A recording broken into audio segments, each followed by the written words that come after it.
आप सुन रहे हैं बदलते शहर की धड़कन हेलो हल्द्वानी 91.2 एफएम पर। मैं हूं डॉक्टर कमलेश बिष्ट और मैं उत्तराखंड ओपन यूनिवर्सिटी के मैथमेटिक्स डिपार्टमेंट में एज ए फैकल्टी कार्यरत हूं। और इसी के साथ हमारे साथ जुड़े हुए हैं डॉक्टर दीपक कुमार शर्मा जी, जो कि department of mathematics of Uttarakhand open university Haldwani में एज ए फैकल्टी कार्यरत हैं। आज हम दोनों यहाँ पर हेलो हल्द्वानी के मंच पर गणित से जुड़े हुए कुछ अपने तथ्यों को रखने के लिए आए हुए हैं। हाँ, हमारा जो आज का जो टॉक रहेगा बेसिकली हमारा रहेगा नंबर सिस्टम्स पर। क्योंकि जो जो जो भी हम मैथमेटिक्स का स्टूडेंट है, जो भी मैथमेटिक्स का लर्नर है, उसकी शुरुआत जहाँ से होती है वो है नंबर सिस्टम्स। अगर उसके बेस ये नंबर सिस्टम जो होता है एक प्रकार से बेस होता है। अगर उसका बेस क्लियर रहेगा तो उसको डिफरेंट डिफरेंट सेट के ये नंबर किस सेट से बिलोंग करता है, अगर इसका पता है तो उसको आसानी होती है आगे के सवालों को हल करने में या अपनी प्रॉब्लम को सॉल्व करने में। तो हम शुरू करते हैं नंबर सिस्टम से। देखिए, हमारा नंबर सिस्टम जो है बहुत प्राचीन है। अगर हम बात करें कि हमें, क्योंकि नंबर सिस्टम बहुत सी जो पहले जो ग्रीक लोग थे, रोमन लोग थे, या हमारा जो इंडियन कल्चर है, उन लोगों ने हमेशा नंबर सिस्टम में कुछ ना कुछ आगे बदलाव करते रहे या उनमें कुछ ना कुछ जोड़ते रहे। लेकिन हमारा जो नंबर सिस्टम है वो रोमन से और ग्रीक लोगों से इसलिए अलग है क्योंकि हम लोगों ने एक नया सिंबल देने की बजाय हम लोग हमेशा पैटर्न पे बात करते थे। जैसा कि आप लोगों को मैं बताऊंगा, हम सभी स्टूडेंट लिखते हैं रोमन नंबर लिखते हैं। जब एक के लिए हम आई का सिंबल यूज करते हैं, फिर दो के लिए हम डबल आई का सिंबल यूज करते हैं, तीन के लिए ट्रिपल आई का यूज करते हैं, और जैसे ही हम फोर में आते हैं तो हम आई भी एक नया नंबर कहते हैं, हमने एक नया सिंबल यूज किया है यहाँ पर वी। फिर वैसे ही फिर हम जब 10 में आते हैं, 9 की गिनती में 9 तक आते हैं, तो उसमें फिर हम एक नया सिंबल इंट्रोड्यूस करते हैं एक्स का। फिर वैसे ही अगर हम 50 में जाएं, एल एम, ऐसे बहुत सारे हम सिंबल्स उसमें यूज करते रहते हैं। तो जो ये रोमन जो नंबर सिस्टम आज तक लोग दुनिया एक्सेप्ट नहीं कर पाई, इसका मेन कारण ये है क्योंकि इसमें कोई पैटर्न नहीं था। ऐसे तो हम नंबरों में हम जब तक आगे बढ़ते जाएंगे तो इसमें नए नए सिंबल हम इंट्रोड्यूस करते जाएंगे। तो ऐसे तो हम अनगिनत इंट्रोड्यूस कर देंगे सिंबल्स को। तो जो कि हमारे लर्नर्स के लिए या हम आम आदमी के लिए एक समझने में और या फिर याद करने में किस सिस्टम को किस तरह के सिंबल से हम इंट्रोड्यूस कर रहे हैं, इसमें बहुत कठिनाई आएंगी। और अगर हम बात करें अपने वैदिक नंबर सिस्टम की या अपने हिंदू नंबर सिस्टम की, तो जैसे आप लोग जानते ही हैं, हमने 0 1 2 3 4 5 6 7 8 9, हमने सिर्फ 0 से लेकर 9 तक ही सिंबल इंट्रोड्यूस किए। अब बात आती है कि अगर हमको अगला पैटर्न चाहिए नंबरों का, तो हम किस तरीके से मूव करेंगे। तो आप जैसे आप गणित के स्टूडेंट हैं, तो आप इसको इस तरीके से देखिए कि अगर हम एक सर्किल खींच दें और उस सर्किल के अंदर एक छोटा सर्किल और बनाएं, ठीक हो गया, सेमी सर्किल समझ लीजिए। सेमी नहीं मतलब सर्किल के अंदर एक और सर्किल। तो अगर हम इस सर्किल को अगर हम 10 भागों में डिवाइड कर दें, कहाँ से कहाँ तक, 0, ऐसे फिर एक डंडा मार के एक, फिर डंडा मार के फिर 2 3 4, ऐसे ही हम कहते हैं 10 में डिवाइड कर दें।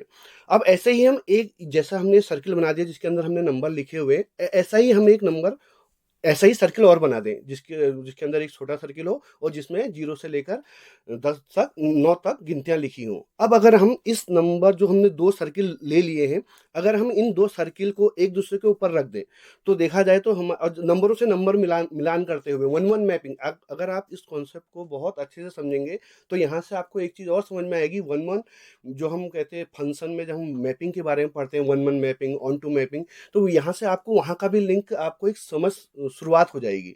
तो अगर हम 0 के ऊपर 0 रखते हैं, 1 के ऊपर 1 रख दें, इस तरीके से एक सर्किल से दूसरे सर्किल को अटैच कर दें, तो आप ये देखेंगे 0 के ऊपर 0 होगा, 1 के ऊपर, 9 के ऊपर 9। तो अभी हमको देखा जाए तो हमको जो हमारे पास 10 सिंबल थे, अभी हम उन्हीं सिंबल पर आए हुए हैं।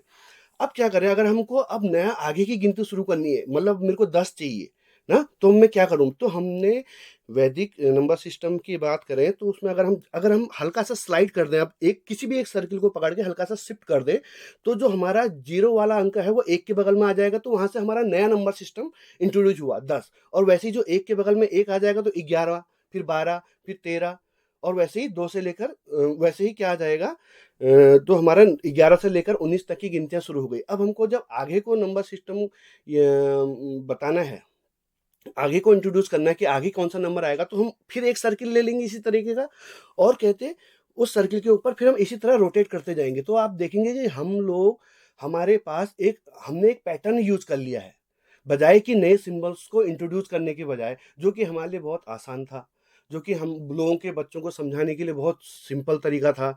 और ऐसे अगर हम ऐसे ही सर्किलों को घुमाते जाएं तो हम अनगिनत सर्किल का यूज करके अनगिनत नंबर तक पहुंच सकते हैं। हमको इसमें कोई नया सिंबल लेने की जरूरत नहीं पड़ेगी, कोई नया वेरिएबल इंट्रोड्यूस करने, वेरिएबल तो नहीं कहूँगा, कोई नया सिंबल इंट्रोड्यूस करने की जरूरत नहीं पड़ेगी। तो हमारा देखा जाए तो जो वैदिक पैटर्न है, ये काफ़ी हद तक बहुत सुटेबल रही है जानने के लिए, नंबर सिस्टम को समझने के लिए। फिर अगर हम बात करते हैं, जो इंग्लिश नंबर सिस्टम था, ये भी एक अच्छे पैटर्न में है, ये इसमें भी कोई खराबी नहीं है। इसमें भी जैसे आपको मैं महत्ता बताऊं, जैसे हम टीनेजर्स यूज कहते हैं, टीनेजर्स एज कहते हैं, तो देखा जाए तो अगर आप 10 के बाद बढ़े 11 12 12 तक तो ठीक हो गया, लेकिन 13 से लेकर 19 तक उसके पीछे टीन वर्ड जुड़ा हुआ है। तो जैसे हम लोग अभी टीनेजर्स कहते हैं, तो देखा जाए तो 19 से लेकर 13 से लेकर 19 तक एक हमारा टीनेजर्स एज शुरू होती है। ये भी एक अच्छा पैटर्न में है लोगों को समझाने के लिए, ये कोई ख़राब नहीं है। लेकिन जो रोमन जो नंबर सिस्टम था, वो पिछड़ने का उसका मेन कारण ये है क्योंकि वो अधिक से अधिक सिंबल्स को यूज़ कर रहा था, जो कि आगे याद करने के लिए भी कठिन होता था। और ऐसे, और अगर हम आगे बढ़ते जाएँ तो हमको नए नए सिंबल्स की ज़रूरत पड़ती थी, जो कि बहुत टफ था एज ए मैथमेटिक्स के लिए ना। तो इसके बाद हमारा जब नंबर सिस्टम शुरू हुआ, तो फिर हमने एक अलग अलग तरीके से सेट बनाने शुरू किए। जैसे हम सबसे पहले हमने क्या लिया, नेचुरल नंबर का सेट लिया। नेचुरल नंबर के अंदर क्या लिया हमने, 1 2 3, मतलब जिनको हम गिन सकते हैं। अगर हम कहीं पर बात कहें कि एक पेड़ में कितने आम हैं, तो हम उसको 1.21 रेशनल्स की फॉर्म में नहीं लेंगे। रेशनल को अभी हम समझाएंगे आगे क्या होता है, किस तरीके से होता है। हम उसको, चाहे वो आधा खाया आम है या आधा सड़ा आम भी है, तब भी उसमें एक ही काउंट करेंगे। एक के बाद सिर्फ सीधे दूसरा नंबर ही आएगा, 2। उसके बीच की हम बात नहीं करते उस सेट के अंदर, नेचुरल नंबर के सेट के अंदर। तो हमारा फिर नेचुरल नंबर का सेट यहाँ से शुरू होता है 1 2 3 4, और ऐसे ये चलते रहता है। इसको हम कार्डिनल सेट भी कहते हैं। ठीक हो गया। अब बात आती है कि जो फॉरेन राइटर्स है, वो क्या, कहीं कहीं पर अगर आप जब भी आप अच्छी से अच्छी बुक्स पढ़ें, तो उसके जो आगे से एब्रीविएशंस उसमें यूज किए होते हैं, उनको जरूर देखा करें। क्योंकि हम लोग तो इंडियन ऑथर्स में अधिकतर वो नेचुरल नंबर 1 से ही शुरू करते हैं, लेकिन जो फॉरेन राइटर होते हैं, वो क्या करते हैं कि उसमें जीरो को भी इंक्लूड करते हैं। लेकिन तो वो जो उनका नेचुरल नंबर का सेट होता है, उसमें जीरो भी इंक्लूड होता है। लेकिन हम क्या करते हैं, इंडियन पैटर्न में हम क्या करते हैं, इसको होल नंबर से डिनोट करते हैं। मतलब अगर होल नंबर को अगर डब्ल्यू एक सिंबल दे दूं, तो ये 0 1 2 3, मतलब ये नेचुरल नंबर्स के सेट में सिर्फ एक एलिमेंट इसमें एक्स्ट्रा यूज हुआ है, वो है 0। इसको हम होल नंबर से डिफाइन करते हैं। उसके बाद फिर धीरे धीरे जब पैटर्न आया प्लस साइन का, निगेटिव साइन का, निगेटिव नंबर का, तो फिर हमको ज़रूरत पड़ी, इससे हमारा जो हमारे पास प्रायर जो हमारे पास नंबर सिस्टम के जो सेट मौजूद थे, उनसे हमारा काम नहीं बन पा रहा था। तो इसके लिए हमने फिर एक नया सेट डिफाइन किया, जिसको हम सेट ऑफ इंटीजर कहते हैं। उसमें हम लोगों ने क्या किया, 0 को भी इंक्लूड किया, और 1 को इंक्लूड किया, तो -1 को भी इंक्लूड किया। तो अगर मैं इस तरीके से सेट बनाऊं कि 0 +-1, कॉमा +-2, कॉमा +-3, तो जो हमारा ये नंबर सिस्टम है, इसको हम आगे हमने सेट ऑफ इंटीजर्स का नाम दिया। और इसके बाद जो आगे के नंबर सेट हैं, और जो उन पे जो ब्रीफली आपको समझाएंगे, वो मैं अपना माइक देता हूँ डॉक्टर दीपक कुमार शर्मा जी को। धन्यवाद सर। नेचुरल नंबर और इंटीजर्स के बाद फिर हमारी बात होती है रैशनल नंबर की। तो रैशनल नंबर की जो ज़रूरत पड़ी, वो किन्हीं चीज़ को डिवाइड करने के लिए। जैसे हमारे पास कोई एक, मान लो फल है कोई, अगर हमें उसके कोई पार्ट करना है, उसको 2 पार्ट में डिवाइड करना, 3 पार्ट में डिवाइड करना है, तो यहाँ पर हमारा मैथमेटिक्स काम आता है। कि जब हम एक फल होगा हमारे पास, मान लो एक अमरूद है हमारे पास, और उसको हमें इक्वल 2 पार्ट में डिवाइड करना है, तो हम उसको हाफ डिवाइड करेंगे। यानी इसका मतलब एक अमरूद को हमने 2 पार्ट में डिवाइड करा, यानी हमने 1/2 करा। तो जब 2 इंटीजर को डिवाइड करेंगे, तो वहां से हमारा रैशनल नंबर आएगा। तो रैशनल नंबर का मेन उद्देश्य था कि हम डिवीजन को सीख पाएं। इसके बाद जो रैशनल नंबर की हमारी मेन डेफिनेशन है, उसमें एक चीज़ है कि अगर हमें कोई नंबर दिया गया है, तो उसके डिनोमिनेटर में 0 नहीं होना चाहिए। क्योंकि अगर डिनोमिनेटर में 0 हो गया, तो उसकी जो वैल्यू है मैथमेटिक्स में, उसको इनफाइनाइट बोला गया है। तो और इनफाइनाइट नंबर एग्जिस्ट नहीं करता। थोड़ा सा दीपक सर, मैं आपको यहाँ पर कहना चाहूँगा कि हमारे श्रोताओं को ये भी समझाइए कि डिनोमिनेटर और न्यूमरेटर क्या चीज़ें होती है। जी, ठीक है सर। तो जैसे हमने डिनोमिनेटर और न्यूमरेटर के बारे में बातचीत करते हैं, तो जैसे मान लो हमने 5/6 लिखा, तो जो 5 है हमारा वो न्यूमरेटर हुआ और 6 है जो हमारा वो डिनोमिनेटर हुआ। तो डिनोमिनेटर की वैल्यू को हम कभी भी 0 नहीं रख सकते, क्योंकि अगर डिनोमिनेटर हमने 0 ले लिया तो वो किसी भी नंबर को की वैल्यू जो है वो इन्फिनिटी टाइम डिवाइड करेगा, जो पॉसिबल नहीं होता है। तो ये रैशनल नंबर होते हैं हमारे पास। रैशनल नंबर नेगेटिव भी पॉसिबल हैं, जैसे -1/2, -1/3। रैशनल नंबर पॉजिटिव भी पॉसिबल हैं। रैशनल नंबर 0 जो होता है वो भी रैशनल नंबर होता है, क्योंकि 0 को भी हम किसी भी नंबर से डिवाइड कर सकते हैं, आंसर हमारा 0 आ जाएगा। तो दो नंबर, जब दो इंटीजर को हम डिवाइड करेंगे और उनका नंबर कोई फाइनाइट आंसर दे, तो उस केस में जो नंबर होते हैं हमारे वो रैशनल नंबर होते हैं। इसके बाद आती है बात रैशनल के बाद इर्रेशनल नंबर की। तो इर्रेशनल नंबर क्या होते हैं कि जो नंबर रैशनल ना हो, मैथमेटिक्स की डेफिनेशन में कि जो नंबर रैशनल ना हो वो हमारे इर्रेशनल नंबर। या अगर हम इसको सिंपल तरीके से समझना चाहें तो अगर हम किसी के पार्ट ही ना कर पाएं, ठीक, जैसे हमारे पास कोई एक, मान लो अभी एक फल लिया था हमने, एक अमरूद है हमारे पास, और अगर हम उसे किसी पर्टिकुलर पार्ट में डिवाइड करना है तो किसी नंबर से डिवाइड करेंगे, तब जाकर वो कम्प्लीटली डिवाइड होगा। लेकिन अगर हम उस अमरूद को इक्वल पार्ट में डिवाइड ही ना कर पाए, तो उस केस में जो नंबर हमारे पास आएगा वो इर्रेशनल नंबर होगा। जैसे एग्जाम्पल के लिए, जैसे हम 1/√2 की बात करें कि एक अमरूद को हमें √2 टाइम्स डिवाइड करना है, तो ये पॉसिबल नहीं है, क्योंकि हम किसी भी अमरूद के या तो 2 पार्ट कर सकते हैं, 3 कर सकते हैं, 4 कर सकते हैं, या 10 फाइनाइट पार्ट कर सकते हैं। 1/√2 पार्ट किसी भी अमरूद के हम नहीं कर सकते हैं।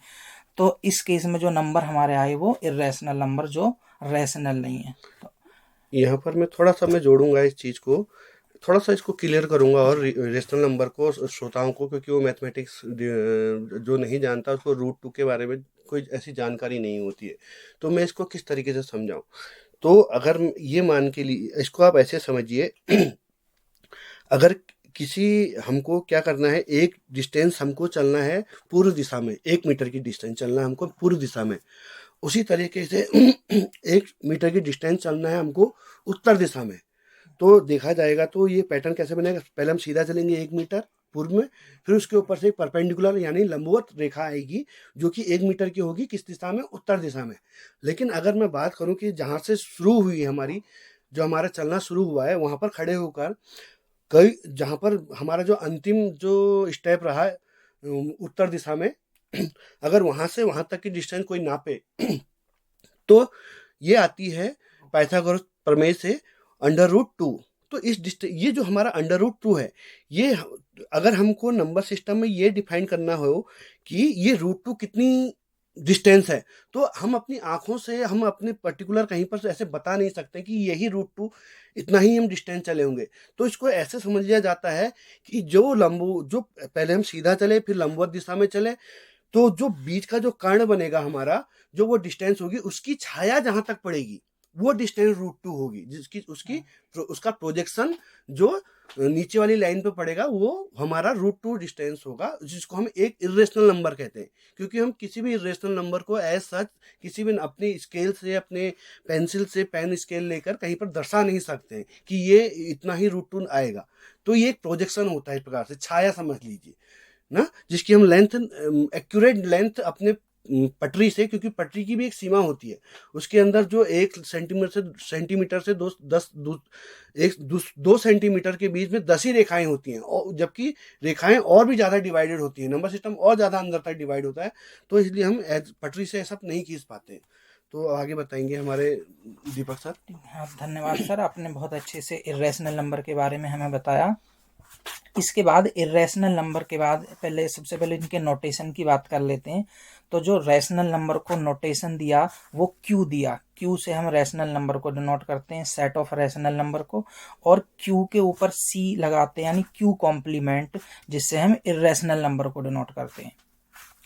इसके बाद रैशनल और इर्रेशनल नंबर का जो टोटल कलेक्शन है, उससे जो सेट हमारा बना, उस सेट को हम रियल नंबर बोलेंगे। तो जो सेट रियल नंबर हमारा है वो रैशनल और इर्रेशनल के यूनियन से, अगर सेट थ्योरी के हिसाब से बात करें तो union of rational and irrational number जो होगा हमारा वो सेट ऑफ रियल नंबर होगा। यहाँ पर मैं थोड़ा सा आप श्रोताओं को और क्लियर करना चाहूँगा। यहाँ पर यूनियन जो वर्ड आया है, इसका मतलब क्या होता है कि अगर हमारे पास एक कट्टे में, एक हम बोरी में समझ लीजिए, एक कंटेनर में कुछ गेहूं पड़े हैं और किसी कंटेनर में कुछ धान पड़े हुए हैं, तो अगर हम इन दोनों को मिला दें किसी तीसरे कंटेनर का यूज करके, जहाँ उसमें हम गेहूं भी डाल दें और धान भी मिला दें, तो जो हमारा जो अब हम जो तीसरा कंटेनर है, तो इसको हम यूनियन कहेंगे उस कंटेनर का, गेहूं के कंटेनर का और धान के कंटेनर का। तो उसको हमने मिला देंगे, तो जो हमारा जो ये कंटेनर बना, इसको हम यूनियन कहेंगे दो कंटेनर्स का। तो यूनियन का मतलब इस प्रकार से सेट में, दो सेटों में किस एलिमेंटों को आपस में एक साथ रख देना होता है। Thank you. ठीक है, इसके जी सर, तो इसके बाद हमारा रियल नंबर का सेट मिला कि दो चीज़ों को अगर हम मिक्स कर देंगे तो उससे हमें यूनियन मिलता है, और ऐसे ही जब हमने रैशनल और इर्रेशनल नंबर को एक ही सेट के अंदर रख दिया तो वहां से हमें रियल नंबर मिला। तो रियल नंबर का जो सेट है उसको हम आर से डिनोट करते हैं।